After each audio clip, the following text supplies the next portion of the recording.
চট্টগ্রামের মতো বিয়ে করা কঠিন পৃথিবীতে আর কোথাও নাই।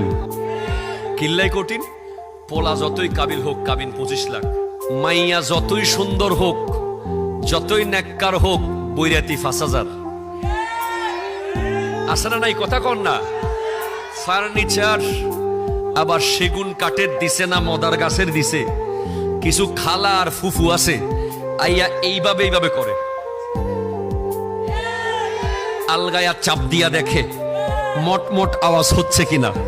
এরকম কিছু ফুফু খালার কারণে চট্টগ্রামের বিয়ের পরে নারীদের জন্য বড় কঠিন জীবন যাপন হয়ে যায়। ঠিক কিনা কথা বলে? আমের দিনে আম, জামের দিনে জাম, কাঁঠালের দিনে কাঁঠাল, আর আসেনি কোরবানের সময় গরু। এ সব কিছু মিলিয়ে বিয়ে বড় কঠিন। কত যুবক আজ বিয়ের উপযুক্ত হয়েছে, কত কন্যা আজ বিয়ের উপযুক্ত হয়েছে। এক কাবিন আর এক বৈরাত আর এক যৌতুকের কারণে আজ বহু যুবক যুবতী জেনা ব্যভিচারের দিকে চলে যাচ্ছে। কথা বলেন ঠিক কিনা, জোরে বলেন।